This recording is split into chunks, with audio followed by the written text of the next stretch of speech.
Ryan Reynolds teases return of fan-favorite Deadpool character. Ryan Reynolds' Deadpool 3 has a director, the Adam Project helmer Sean Levy, and now the entertainer has teased actor Leslie Adams will be returning as Blind Al. In response to his Deadpool and Deadpool 2 co-star, Reynolds tweeted the above praising his recent Netflix movie. In the Deadpool films, Adams is Wade Wilson's roommate, and in the comics, her character has a background in British intelligence and is often forced to cook and clean for Wilson and address his whims. Sometimes he has even kept her as a prisoner and killed those who have tried to help her escape from him. In the replies to Reynolds' tweet, a number of users agreed with her assessment of the Adam Project, and Adams chimed in with a series of eyeballs. Deadpool has been rumored to show up somewhere in Doctor Strange in the Multiverse of Madness. Though we reported Reynolds has denied this, it's entirely possible he's lying. As well, it may be the case Deadpool 3 is starting to shoot soon, though nothing has been confirmed. Reynolds has reprised the role for work like the Honest Trailers YouTube series, so anything is possible. Whatever it is, here's hoping it has their fun back and forth fans have not now seen for a number of years. Zazie Beetz reveals everything she knows about Deadpool 3. Zazie Beetz has revealed everything she knows about Deadpool 3. Earlier this month, Ryan Reynolds' first movie as the Merc with the Mouth under Marvel Studios finally got rolling as Free Guy, and the Adam Project director Sean Levy signed up to helm the threeco. Now that it's making headway, fans are desperate to discover more about what DP3 will offer, including whether any familiar characters from the Fox films will reappear. For instance, could Beetz reprise her role as Domino from Deadpool 2? If the Joker actress knows anything about this, it's too early to let anything slip, as the star recently gave a tight-lipped response when asked about a potential return. When Variety questioned her on if she heard anything about the chances of playing Domino again in DP3, while attending the Atlanta Season 3 premiere, Beetz replied, "I have heard that Deadpool 3 has a director, so I have heard that Domino joined Wade Wilson as part of his X-Force team in the 2018 sequel, becoming one of his closest allies alongside the time-traveling cable Josh Brolin. Given his strong ties to the MCU, having played Thanos, there's a lot of speculation that Brolin might be back as Cable in the third movie." Beetz is a hugely busy actress, though, so it remains unclear if she'll suit up as the Lockport heroine again. Still, we could be wrong, but it seems like she may know more than she's letting on in the above clip. While Levy is new to the franchise, Deadpool 3 will see original screenwriters Rhett Reese and Paul Wernick return to rewrite the screenplay, which was previously worked on by Wendy and Lizzie Molyneux's Bob's Burgers. With the duo on board, it's easy to imagine they'd want to pick up some plot threads that were set up in the last film, even though the titular regenerating degenerate has now jumped ship to the MCU. With any luck, we've yet to see the last of Zazie Beetz as Domino. Hasbro unveils Transformers: Rise of the Beasts promo poster. The promo poster for Transformers: Rise of the Beasts might be hinting at some familiar Beast Wars characters. The movie is a sequel to 2018's Bumblebee, and it's the beginning of a new trilogy for the Transformers franchise. From MovieWeb, the poster was unveiled at Hasbro's Ignite event for investors. The image shows the Transformers title in the foreground and an ancient, circular symbol in the background surrounded by green vegetation, giving the franchise a more primal look than before. The symbols could hint at the beasts who will show up in the movie. There are depictions of figures that look reminiscent of Optimus Primal, Rhinox, Arizor, and Scorponok. No sign yet of the comedic Rat Trap, though. There might also be a reference to the Matrix of Leadership, which was an artifact that part the Star Harvester used to resurrect dead Transformers.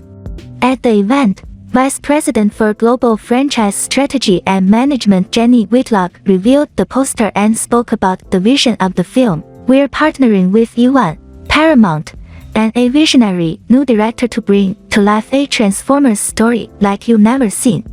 The film will pick up after the events of 2018's Bumblebee and follows Optimus Prime, Bumblebee, and an unlikely team of humans who are joined by a group of powerful new allies, the Transformers Beasts.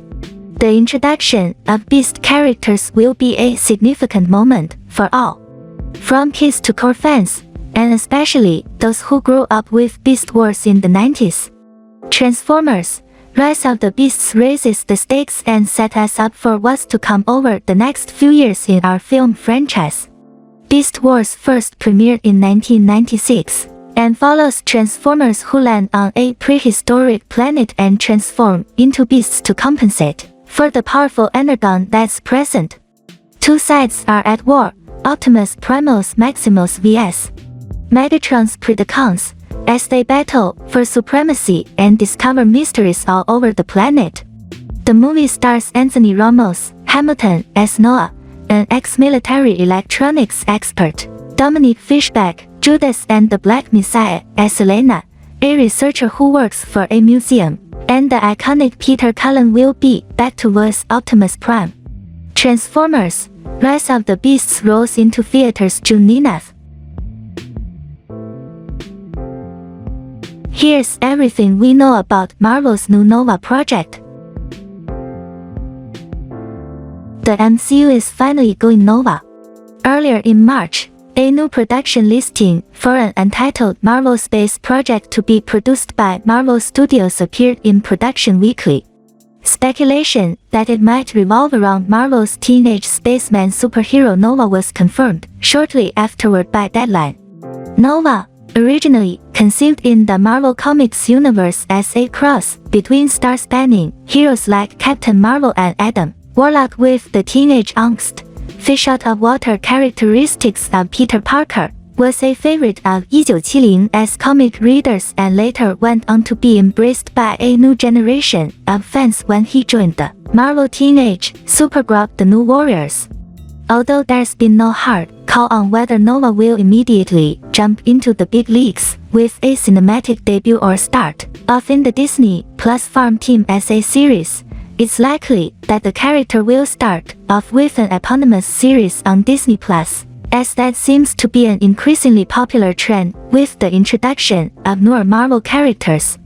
The actual superhero Nova hasn't appeared in any form in the MCU yet. A large part of the character's roots have already been established. The Nova Corps, the military police force of the planet Xandar, play many pivotal roles in the first Guardians of the Galaxy film. Not only does the Corps imprison Peter Quill at the outset of the movie, but the destruction of Xandar and its subsequent defense by the Nova Corps is a major set piece of the film's end sequence. Potential Nova guest stars from the film might include Glenn Close's Nova Prime aka Irene Rail, the leader of the Corps, and Peter Seraphinois as Garth Saul, aka Supernova. Practically guaranteed to appear in some form or another is Roman Day, played by Zhang C. Riley, but more on that later. It's implied that the Corps and Xandar were destroyed by Thanos during his search for the Power Stone in Avengers: Infinity War. No one has been announced as producer or showrunner other than Kevin Feige. Of course, it has been announced that Xavier Perseda, a member of the Moon Knight writing team, has been tapped as Nova's screenwriter. Perseda has previously worked on the TV series Roswell, New Mexico and Person of Interest. Perseda has also written for the Marvel Comics title Marvel vs. Identity Vol. 2 featuring MS. Marvel, Shang-Chi, Wong, and Guardians of the Galaxy member Mantis. It seems most likely that the series will focus on the original Nova, Richard Rider. Debuting in his own comic title in The Man Called Nova first in 1976, Rider is selected by the dying Nova Centurion Roman Day, played by Zhang Xi.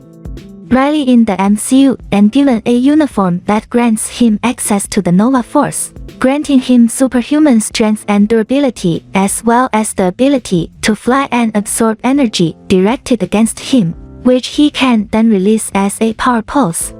Ryder briefly loses his powers but regains them after the comics universe version of Nebula destroyed that version of Xandar. After the comics version of Richard Rider was lost into another dimension while fighting Thanos, the Nova Force found a new recipient on Earth, Sam Alexander, son of a Latinx mother and a father who, unbeknownst to his family, was a former Nova Centurion.